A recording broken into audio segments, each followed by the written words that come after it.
You have an upcoming date and you're really nervous about it because you think that you're going to mess it up or you're going to make a fool out of yourself. So you're considering canceling it altogether because at least it'll save you that embarrassment. Well, if you do that, you're not taking that opportunity to learn and grow or even find your right person. You're letting your self-doubts creep in. So you can look at this as an opportunity to find your potential match, one.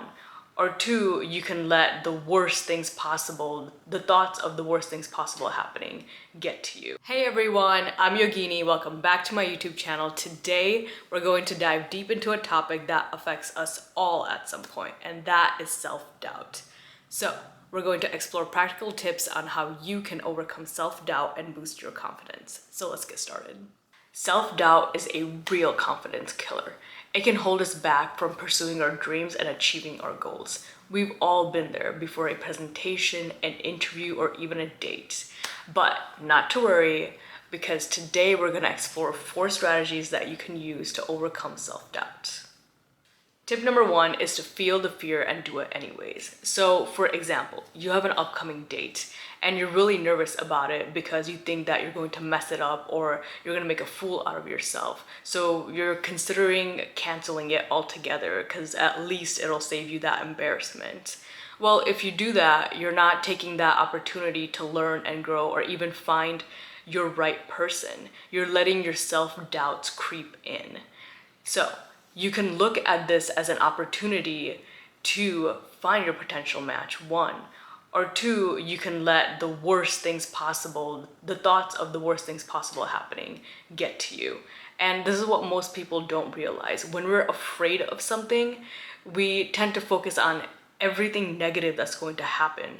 But when we really should be focusing on what can happen that is good.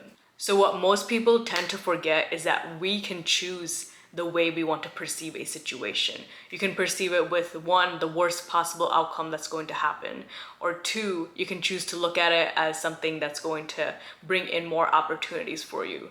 And so when we're scared, we tend to focus on everything that can go wrong in a situation, instead of looking at the fact that, oh, it might go so well that it might lead to some things that are surprising and unexpected that you might actually like. Every single minute and hour is a new beginning. So on your way to a Starbucks, you might find your potential person, or you might get a phone call with a job offer that's going to change your life and the way that you live, or you might get accepted into your dream university. Whatever it is, life is not a set thing, it's fluid. So having self-doubts is okay, but understand that you can choose to look at the positive side of the coin. And more importantly, you can choose to take action to make those self-doubts go away. So here's a tip. Recognize when the doubts are flooding in and just take a deep breath and let the thoughts go. And replace them with the possibility of what can be. Think of the bigger picture. Tip number 2, appreciate your uniqueness. So we start to doubt ourselves when we start comparing ourselves to other people. And this happens so much on social media these days, guys. Literally, oh my gosh, she's so much prettier than me. Oh my gosh, this person's life is literally glamorous. They have such an interesting life. What else? Oh, they work out, they have 6 packs. Like, literally just stop. Stop right there. Because you know what? Social media is a collection of all the glamorous moments in everybody's lives. Like, if you're an influencer with thousands of followers, are you going to post that you got dumped last Friday or that somebody threw up on you at a club? No, why would you? You're gonna show all the glamorous moments in your life because that's what people want to see on social media. So stop comparing yourself to other people because that's not healthy. You are perfect the way that you are. And stop asking for validation. Acknowledge the fact that you are your own self and that you have unique gifts to bring to the world because your experiences shape you, your personality, and mindset, and nobody can replicate that, period. Tip number 3 is to trust yourself to bounce back. True confidence comes from your faith and ability to know that you can bounce back from anything. Have the trust that others see in you. So for example, my friends and I were driving to Canada this past summer, and literally they're like, oh, Yogini, like, why don't you go drive like the next 5 hours while we like sleep? And I'm just like, excuse me, it's like the middle of the night, I'm tired. But I guess I'll be driving, and like they literally all passed out in the first hour, and I'm like out here, I'm just like, oh my god, I might crash, I might run into a deer, I might like, no, relax. All these people are sleeping safe and sound in the car because they trust you to drive them and get them to Canada safely. And that's what I did. I realized that other people had confidence in me more than I had confidence in myself. And so I had to pick it up from there and get them to Canada safe and sound. Anyways, moral of the story is have the faith that others have in you, because obviously they see something in you that you haven't been able to see in yourself. And so I gave the driving example, but this could apply to literally anything. So you might be really good at networking with other people or fitting in, or you have mad video editing skills that you haven't been able to recognize because you're still out here trying to compare yourself to your idols who are obviously 10 times better because they put in their 10,000 hours.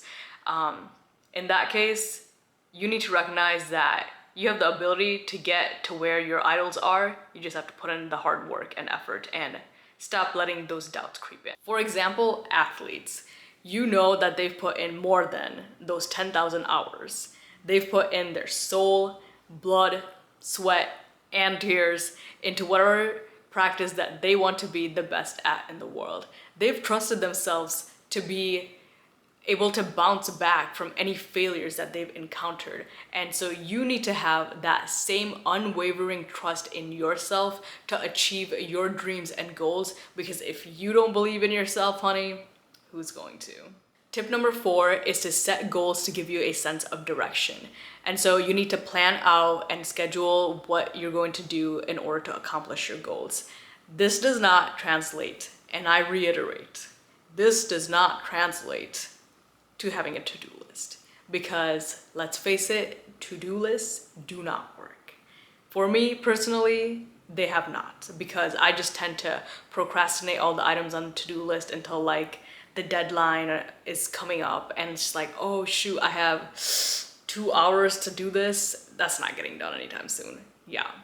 So what I do instead is that I schedule time in to get stuff done throughout the day, and that has really helped me stay on track. And I suggest the same strategy for you guys, to schedule in times where you need to get certain things done. And I think I was listening to one of the TED Talks or something recently, and there's this one person, I forget who, he's like, if you can get something done in 2 minutes, then you might as well take the time right now and get that thing done in the 2 minutes that you have, because if it's something so small, you're not gonna get around to it because you know that it just only takes a little bit of time. With that, make sure to track your progress, because when you look back in a month or two, you're gonna realize how far you've come, and it's gonna give you that sense of accomplishment, and you're gonna be able to trust yourself more, and you're going to be able to be a little bit more confident in yourself to get stuff done, especially the challenging tasks, and that's going to ultimately help you overcome the self-doubts. With everything being said, remember, overcoming self-doubt is a journey. Be patient with yourself and celebrate your progress along the way. And additionally, if you have any personal tips, or if you want to share your journey and experience, please comment below, and I'd love to hear from you. Thank you for watching. Please, if you like this video, give it a thumbs up, hit the bell notification icon, and subscribe for more. Thank you.